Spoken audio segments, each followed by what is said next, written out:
This is the pathway known as HMP pathway. Here HMP means hexose monophosphate pathway. Hexose monophosphate pathway. This pathway is also be called as pentose phosphate pathway. This pathway is also called as pentose phosphate pathway. Why means in this pathway we are going to produce large number of pentoses. We are producing large number of pentoses like ribose, ribulose, xylose. These are all 5 carbon compounds. Okay. So మనం ఇవన్నీ కూడా ఈ 5 carbon compounds అన్నీ కూడా ఈ pathway ద్వారా తయారు చేస్తున్నాం. అందువల్ల మనం దీన్ని ఏమన్నాం, పెంటోస్ ఫాస్ఫేట్ పాత్వే అని కూడా అన్నాం. నెక్స్ట్, ఈ పాత్వేకి మెయిన్ ఇంపార్టెన్స్ 2 పాయింట్స్ అమ్మ. ఒకటి ప్రొడక్షన్ ఆఫ్ పెంటోజెస్ అయితే, ఇంకోటి ప్రొడక్షన్ ఆఫ్ NADPH2. ఇంకోటి ప్రొడక్షన్ ఆఫ్ NADPH2. ఈ రెండు మనకి ఎందుకు సార్ అంటే, పెంటోజెస్ యొక్క మెయిన్ ఇంపార్టెన్స్ మీకు తెలుసు. పెంటోజెస్ ఎక్కువగా ఎక్కడ ఉపయోగపడతాయి? న్యూక్లియోటైడ్స్. అవునా? ఒక న్యూక్లియోటైడ్లో ఏముందమ్మా? Ribose, sugar, phosphate. ఇక్కడున్న రైబోస్ ఏంటి? పెంటోజే కదా. సో ఇలా ఈ న్యూక్లియోటైడ్స్ ఎక్కడున్నాయి? డిఎన్ఏలో ఉన్నాయి, RNAలో ఉన్నాయి. ఇవి ఎక్కడున్నాయి? న్యూక్లియస్లో ఉన్నాయి. సో మనకి డిఎన్ఏ RNA నుంచే కదా మొత్తం అంతా మన బాడీ తయారవుతుంది. మరి అలా మనకి సెల్ గ్రో అవ్వాలన్నా, మల్టిప్లై అవ్వాలన్నా, ఏ మెటబాలిక్ యాక్షన్ జరగాలన్నా ఏం కావాలి? డిఎన్ఏ RNA కావాలి. అలాంటి డిఎన్ఏ RNA కావాలంటే ఏం కావాలి? న్యూక్లియోటైడ్స్ కావాలి. అలాంటి న్యూక్లియోటైడ్స్ కావాలంటే ఏం కావాలి? పెంటోజెస్ కావాలి. మరి అలాంటి పెంటోజెస్ని ఎవరు ఇస్తున్నారు? HMP shunt pathway. అంటే ఈ పాత్వే జరగకపోతే there is no existence of life. అర్థమైందా? అంత ఇంపార్టెంట్ ఈ పాత్వే. రెండో ఇంపార్టెన్స్ ఏంటంటే ప్రొడక్షన్ ఆఫ్ NADPH2. NADPH2 వేరు, NADH+H+ వేరు. NADH+H+ అనేది ఇంతకుముందు పాత్వేస్లో మనం చెప్పుకున్నప్పుడు అవి ఎలక్ట్రాన్ ట్రాన్స్పోర్ట్ చైన్కి వెళ్తాయి, వెళ్ళి మనకి ఏమిస్తాయి? ATP ఇస్తాయి, 3 ATP ఇస్తాయి చెప్పుకున్నాం. కానీ NADPH2 ఎలక్ట్రాన్ ట్రాన్స్పోర్ట్ చైన్కి వెళ్ళవు. They are just simple hydrogen donors అంతే. దీని ద్వారా ఎటువంటి ATP రావు. కానీ ఇది చాలా ఇంపార్టెంట్. ఎందుకు అంటే మన బాడీలో బీటా ఆక్సిడేషన్ అని, ఫ్యాటీ యాసిడ్ సింథసిస్ అని ఇలాంటి పాత్వేస్ జరుగుతూ ఉంటాయి. సో ఫ్యాటీ యాసిడ్ సింథసిస్కి, ప్రొడక్షన్కి మోస్ట్ ఇంపార్టెంట్ పాత్వేకి NADPH2 చాలా అవసరం. ఈ NADPH2 ఈ పాత్వే ద్వారా వచ్చి ఆ పాత్వేలోకి వెళ్తూ ఉంటాయి. అర్థమైందా? రెండో పాయింట్, మన బాడీలో చాలా డీటాక్సిఫికేషన్స్ జరుగుతూ ఉంటాయి. ఆ డీటాక్సిఫికేషన్స్ అంటే వేస్ట్ కాంపౌండ్స్ అలా ప్రొడ్యూస్ అవుతూ ఉంటాయి కదా. H2O2, ఫ్రీ రాడికల్స్, O2- ఇలాంటివన్నీ ప్రొడ్యూస్ అవుతూ ఉంటాయి. ఇవన్నీ చాలా టాక్సిక్, మన క్యాన్సర్ కూడా లీడ్ అయ్యే కాంపౌండ్స్ అవి. డైలీ తయారవుతూనే ఉంటాయి. మరి ఇవేం చేయాలి? డీటాక్సిఫై అవ్వాలి.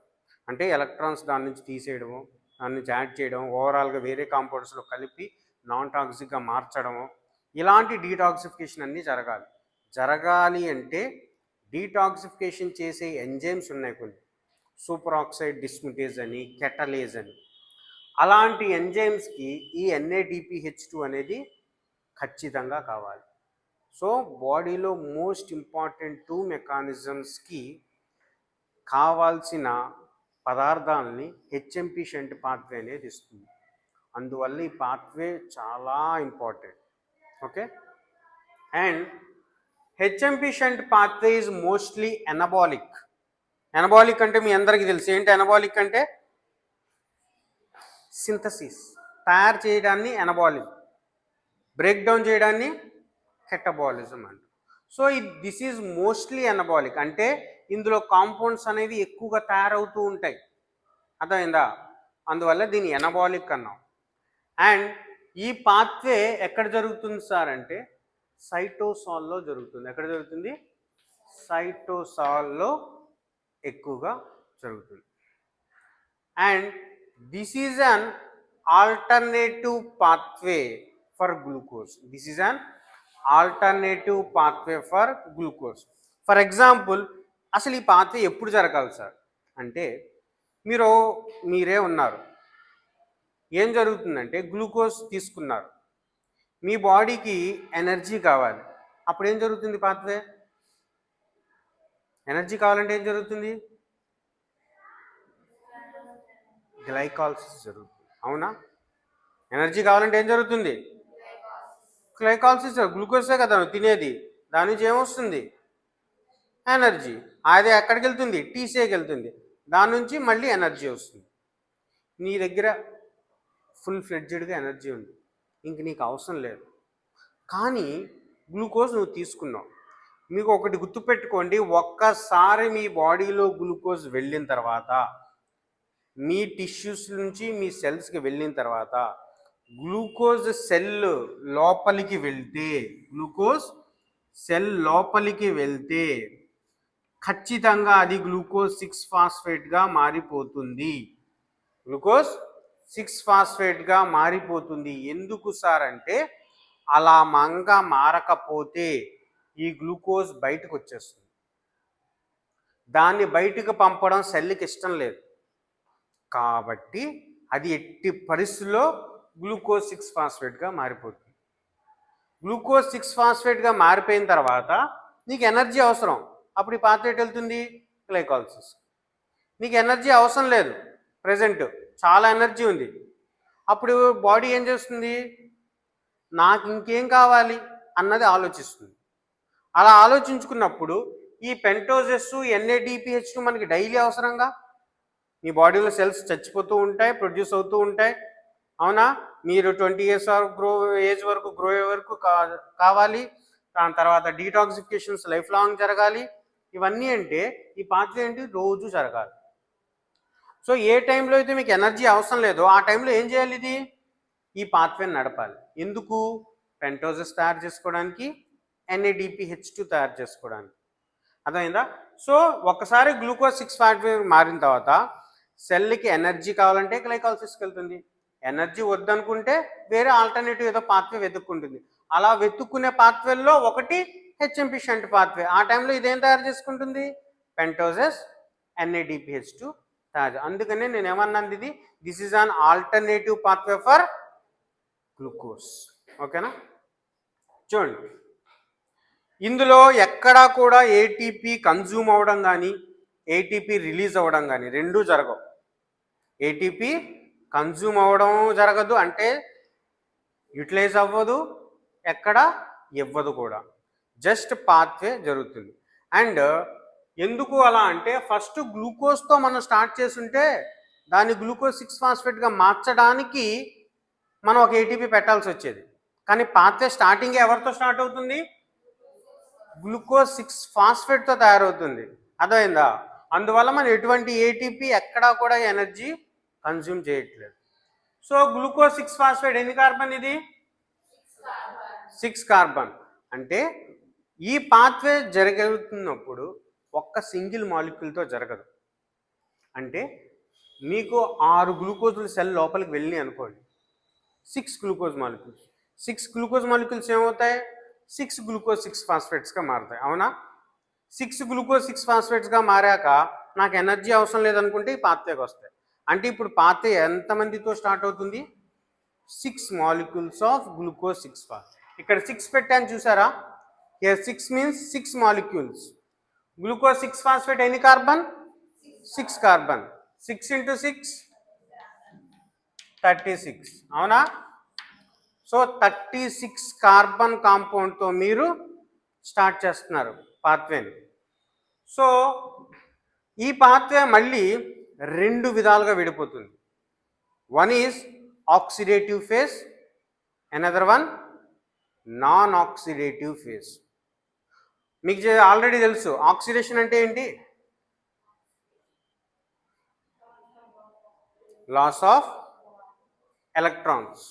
లాస్ ఆఫ్ ఎలక్ట్రాన్స్ అంటే, లేదా ఇంకో విధంగా ఏం చెప్పచ్చు, addition of oxygen, removal of hydrogen. Hydrogen బయటకు వెళ్ళిపోయిందంటే ఏంటి? ఇండైరెక్ట్గా ప్రోటాన్ ఎలక్ట్రాన్ పోయింది. అంటే ఆక్సిడేషన్ అప్పుడు ఏమనొచ్చు? లాస్ ఆఫ్ ఎలక్ట్రాన్స్ అనొచ్చు. ఇక్కడ ఏం వెళ్ళిపోతుంది? NADP లోపలికి వచ్చి NADPH ప్లస్ H ప్లస్ బయటకు వెళ్ళిపోతుంది. అవునా? అంటే హైడ్రోజన్స్ బయటకు వెళ్ళిపోతున్నాయి. అర్థమైందా? ఎవరు తీసుకెళ్ళిపోతున్నారు? NADPH తీసుకెళ్ళిపోతుంది. అంటే ఇది ఆక్సిడేషన్ అనొచ్చుగా.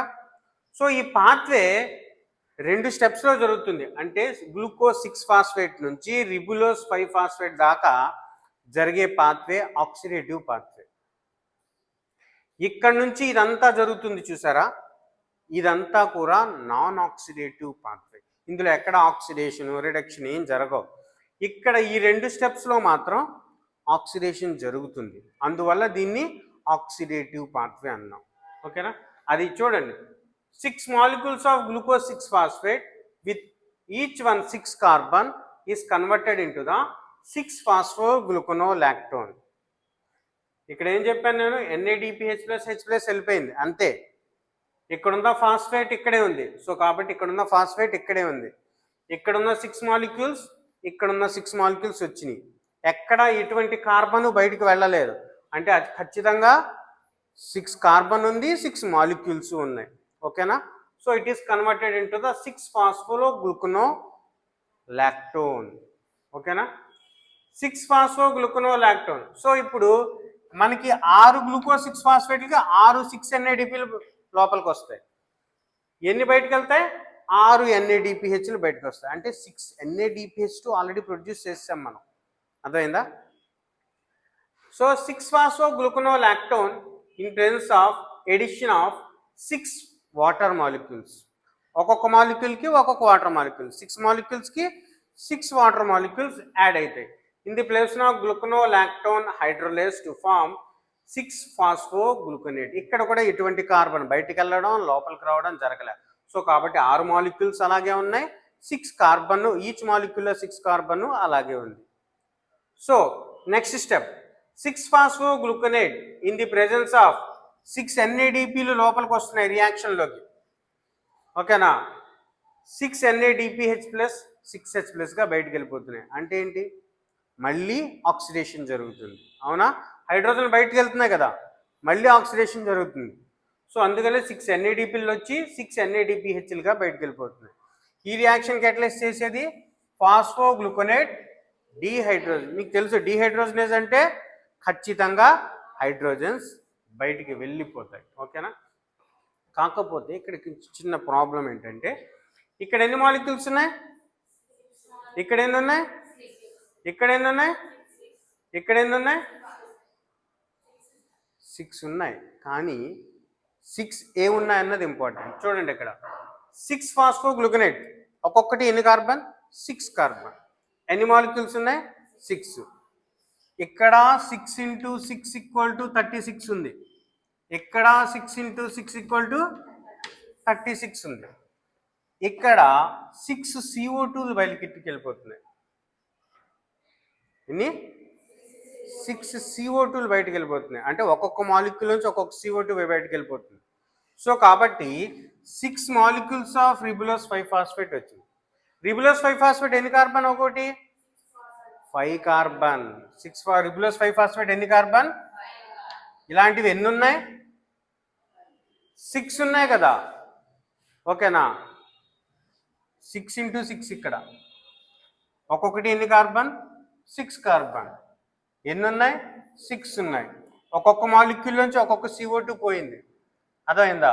సో కాబట్టి ఒక్కొక్క 6లోంచి 1 తీసేస్తే ఎంత? 5. అప్పుడు ఎన్ని వస్తాయి? రిబులోస్ 5 అంటే 5 కార్బన్ కాంపౌండ్ వస్తుంది.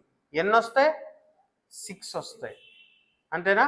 అప్పుడు ఎన్ని ఉంటాయి? 6 × 5 = 30. మరి మిగతా 6 ఏమేమి తీసారంటే 6 CO2లుగా వెళ్ళిపోయినాయి కదా. ఓకేనా? సో ఇక్కడ 30 కార్బన్ కాకపోతే 6 molecules ఉన్నాయి. ఓకేనా? సో రిబులోస్ 5 ఫాస్ఫేట్ ఇక్కడ నుంచి ఇంటర్ కన్వర్షన్స్ ఇక్కడతో ఆక్సిడేటివ్ ఫాస్ కంప్లీటెడ్. అర్థమైందా? ఇప్పుడు నాన్ ఆక్సిడేటివ్ ఫేజ్లోకి వెళ్తాం. రిబులోస్ 5 ఫాస్ఫేట్ ఇందులో ఈ కాంపౌండ్స్ అనేవి విడిపోతాయమ్మా. In the presence of ribulose 5 phosphate epimerase, ribulose 5 phosphate epimerase ఇందులో ఈ 6 ఉన్నాయి కదా రిబులోస్ 5 ఫాస్ఫేట్లు, ఇవి 4+2గా విడిపోతాయి. ఎలాగా? 4+2.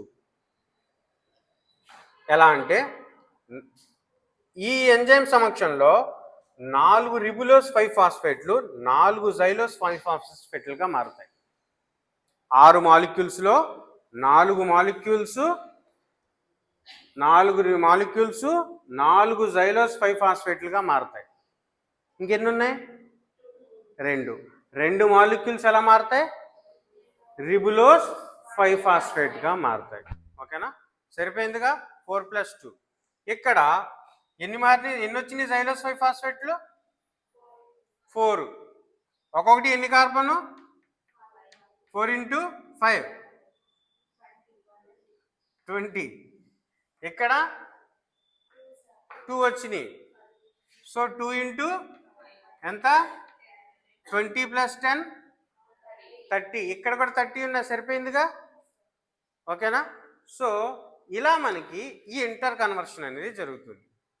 దీంట్లోంచి 2 జైలోస్ 5 ఫాస్ఫేట్లు దీంట్లోంచి 2 జైలోస్ 5 ఫాస్ఫేట్లు పాత్వేలోకి వస్తాయి. 2 రిబులోస్ 5 ఫాస్ఫేట్లు పాత్వేలోకి వస్తాయి. ఇంకో 2 ఉన్నాయి కదా సార్, దాని పక్కన పెట్టండి, తర్వాత మాట్లాడదాం. 2 పాత్వేలోకి వచ్చినాయి, 2 పాత్వేలోకి వచ్చినాయి. 2 పాత్వేలోకి వస్తే ఎన్ని కార్బన్ వచ్చినట్టు? ఇక్కడ ఎన్ని ఉన్నాయి? 20 ఉన్నాయి. అర్థమైందా? 4 మాలిక్యూల్స్కి 20 ఉన్నాయి. 2 మాలిక్యూల్స్ లోపలికి వస్తే ఎన్ని వచ్చినట్టు? 10. ఈ 10 ఉన్నాయి, 10. సో 2 మాలిక్యూల్స్ లోపలికి వచ్చాయి. In the presence of enzyme transketolase అనే ఎంజైమ్ సమక్షంలో వస్తే ఇది ఎలా మారిపోయిందంటే కన్వర్షన్ ఈ 4 10 + 10 20 కలిసిపోయి సెడోహెప్టులోస్ 7 ఫాస్ఫేట్ గ్లిజరాల్డిహైడ్ 3 ఫాస్ఫేట్ అని మారిపోయింది. ఏంటిది? సెడోహెప్టులోస్ 7 ఫాస్ఫేట్ గ్లిజరాల్డిహైడ్ 3 ఫాస్ఫేట్. సెడోహెప్టులోస్ 7 ఫాస్ఫేట్ అనేది ఎన్ని కార్బన్? ఎన్ని వచ్చినాయి? సో 2 × 14. అవునా? గ్లిజరాల్డిహైడ్ 3 ఫాస్ఫేట్ ఎన్ని కార్బన్? ఎన్ని వచ్చినాయి? 2 × 3 6. 14 + 6 20. ఇక్కడ లోపలికి ఎన్ని వచ్చినాయి? సరిపోయిందిగా? ఓకేనా? So sedoheptulose and glyceraldehyde 3 phosphate is form. మళ్ళీ ఈ 2 కలిసి ట్రాన్స్ ఆల్డోలేస్ సమక్షంలో పాత్వేలోకి వస్తాయి. ఓకేనా? వచ్చినప్పుడు చూడండి ఏం ఫామ్ అవుతాయి? Erythrose 4 phosphate, fructose 6 phosphate. Erythrose 4 phosphate ఎన్ని కార్బన్ అమ్మా? ఎన్ని వచ్చినాయి అమ్మా?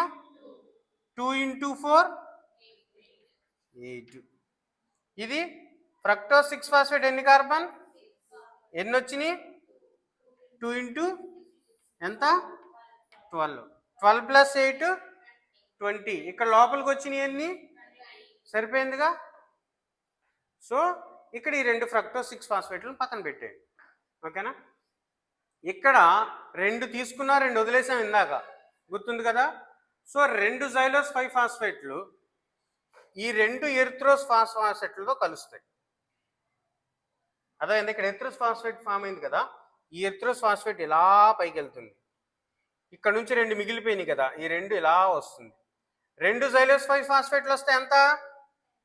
2 × 5 10. ఇక్కడ 2 ఎరిథ్రోస్ ఫాస్ఫేట్లు వస్తే 2 × 4 టోటల్లీ అంటే 18 కార్బన్ లోపలికి వస్తున్నాయి. ఇన్ ప్రెసెన్స్ ఆఫ్ ట్రాన్స్కీటోలేస్ సమక్షంలో మనకేమొస్తాయి? Fructose 6 phosphate and glyceraldehyde 3 phosphate. Fructose 6 phosphate ఎన్ని కార్బన్? ఎన్ని వచ్చినాయి? 2 × 12. గ్లిజరాల్డిహైడ్ 3 ఫాస్ఫేట్ ఎన్ని కార్బన్? ఎన్ని వచ్చినాయి? 2 × 3 6, 12 + 6 ఇక్కడ లోపలికి వెళ్ళినవి సరిపోయిందిగా. సో గ్లిజరాల్డిహైడ్ 3 ఫాస్ఫేట్ ఇక్కడ వచ్చేసింది. ఇలా వచ్చిన గ్లిజరాల్డిహైడ్ 3 ఫాస్ఫేట్ మీకు ఆల్రెడీ తెలుసు. Glyceraldehyde phosphate reverse of glycolysis వెళ్తే ఏమొస్తుంది? ఫ్రక్టోజ్ 6 ఫాస్ఫేట్ వస్తుంది. ఓకేనా? సో ఇక్కడ రివర్స్ ఆఫ్ పాత్వే జరిగి ఫ్రక్టోజ్ 6 ఫాస్ఫేట్ వస్తుంది. ఓకేనా? సో టోటల్గా మీకు ఎన్ని ఫ్రక్టోజ్ 6 ఫాస్ఫేట్లు వచ్చినాయి అమ్మా? ఇక్కడ 2. ఇది రివర్స్ ఆఫ్ గ్లైకాలసిస్ వెళ్ళడం ద్వారా 3. ఓకేనా? ఇక్కడ ఎన్ని వచ్చినాయి? 2. అర్థమైందా? ఇక్కడ 2 ఉన్నాయి కదమ్మా, దీన్ని ఏం చేయలేదు మనం ఇంకా. 2 ఉన్నాయి, 2 ఉన్నాయి, 2 ఉన్నాయి. అంటే ఓవరాల్గా 5 ఫ్రక్టోజ్ 6 ఫాస్ఫేట్లు తయారైనవి. అవునా? 5 ఫ్రక్టోజ్ 6 ఫాస్ఫేట్లు అంటే ఒక్కొక్క ఫ్రక్టోజ్ 6 ఇంకో 5 ఫ్రక్టోజ్ 6 ఫాస్ఫేట్ నేను చూపించాను చూడండి. ఈ ఫ్రక్టోజ్ 6 ఫాస్ఫేట్ ఇది. ఓకేనా? ఈ ఫ్రక్టోజ్ 6 ఫాస్ఫేట్ ఈ యారోలో కలిపేస్తున్నాను చూడండి. ఈ ఇక్కడ నుంచి ఇలా తీసుకున్నాను చూడండి లైన్. సో ఓవరాల్గా ఈ 3 కలిసినాయి. ఈ 3 అప్పుడు మొత్తం ఎన్ని వచ్చినాయి? 5 వచ్చినాయి. ఒక్కొక్క ఫ్రక్టోజ్ 6 ఫాస్ఫేట్ ఎన్ని కార్బన్? ఎన్ని వచ్చినాయి మొత్తం మనకి? సో 5 × 6 = 30. ఓకేనా? సో 30 వచ్చినాయి. మరి ఇంకో ఈ 30 ఏం మారిపోతాయి? ఈ 5 ఫ్రక్టోజ్ 6 ఫాస్ఫేట్లు 5 గ్లూకోజ్ 6 ఫాస్ఫేట్లుగా కన్వర్ట్ అయిపోతాయి. సో గ్లూకోజ్ 6 ఫాస్ఫేట్ ఎన్ని కార్బన్? ఎన్ని ఉన్నాయి? 5 × 6 30. మనం స్టార్ట్ చేసింది ఎంతటితో? 36తో. వచ్చింది మరి మిగతా 6 ఏమైంది? ఈ 6 CO2లుగా వెళ్ళిపోయింది. అర్థమైందా? సో ఓవరాల్గా ఇది వస్తుంది. ఈ గ్లూకోజ్ 6 ఫాస్ఫేట్లు మళ్ళీ ఆ టైంకి మళ్ళీ ఎనర్జీ అవసరం వచ్చింది బాడీకి. ఆ టైంకి బాడీకి మళ్ళీ ఎనర్జీ వస్తుంది. ఈ గ్లూకోజ్ 6 ఫాస్ఫేట్లు ఏమవచ్చు? అప్పుడు గ్లైకాలసిస్లోకి వెళ్ళిపోవచ్చు. లేదు మళ్ళీ ప్రొడక్షన్ కావాలనుకోండి, మళ్ళీ ఇటు వెళ్ళిపోతాయి. ఇంకో మాలిక్యూల్ తీసుకుంటాయి, 6 మాలిక్యూల్స్గా లోపలికి వెళ్ళిపోతాయి. అవసరాన్ని బట్టి. ఇప్పుడు మీరు వెళ్తున్నారమ్మా, ఒక దారి ఇక్కడ క్లోజ్ చేశారు. అర్థమైందా? నీ దగ్గర 100 రూపాయలు ఉన్నాయి. 100 రూపాయలు ఉంటే మీ ఇంట్లో ఇప్పుడు వేరేదేదో ఒక ఐటెం లేదు, వేరే ఐటెం అవసరం లేదు. అప్పుడు ఏం చేస్తావు నువ్వు? ఏ ఐటెం కావాలో అటువైపు వెళ్తావు కదా, రెండో వైపు వెళ్ళావు కదా. ఇది కూడా అంతే. మన బాడీలో గ్లూకోజ్ 6 ఫాస్ఫేట్ కామన్గా ఉంటుంది.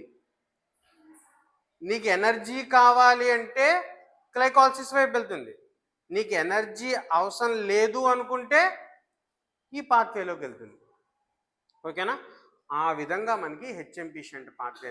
మెయిన్గా ఈ పాత్వే యొక్క మెయిన్ ఉద్దేశం ఏంటి? చూసారా మధ్యలో ఇవి వచ్చినాయి చూసారా, 5 కార్బన్ కాంపౌండ్స్.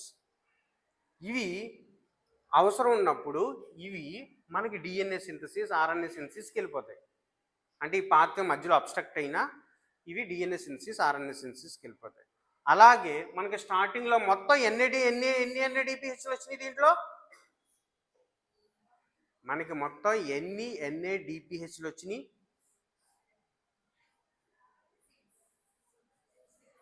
సరిగ్గా చూడండి. హౌ మెనీ NADPHలు వి గాట్? ఇక్కడ ఎన్ని వచ్చినాయి? ఇక్కడ ఎన్ని వచ్చినాయి? టోటల్ మనకి 12 NADPHలు వచ్చినాయి. అంటే ఒక పాత్వే ద్వారా 12 NADPHలు వచ్చినాయి. సో 12 NADPHలు మనకి డీటాక్సిఫికేషన్కి వెళ్తాయి, ఫ్యాటీ యాసిడ్ సింథసిస్కి ఉపయోగపడతాయి. ఓకేనా? ఓవరాల్గా ఈ పాత్వే ఇలా జరిగి మిగతా 5 గ్లూకోజ్ ఫాస్ఫేట్లు రిప్లేస్ చేసిన, అర్థమైందా? ఎందుకు జరుగుతుందంటే పెంటోజెస్ కోసం, NADPH2 కోసం జరుగుతుంది. ఓకేనా? అందువల్లే దీన్ని మనం ఏమన్నాం? Pentose phosphate pathway. స్టార్ట్ చేసింది హెక్సోజ్ మోనోఫాస్ఫేట్తో కాబట్టి ఇదేం ఫాస్ఫేట్? ఇదేంటి? గ్లూకోజ్ అంటే ఏంటి? 6 కార్బన్. 6 కార్బన్ ఏమనొచ్చు? హెక్సోజ్. అవునా? ఇక్కడ ఏముంది? ఫాస్ఫేట్. ఒక సింగిల్ కార్బన్గా ఉంటే ఏముంటుంది? Hexose monophosphate. అందుకే దీని పేరేంటి? హెక్సోజ్ మోనోఫాస్ఫేట్ అని అందువల్ల అన్నాం. ఓకే?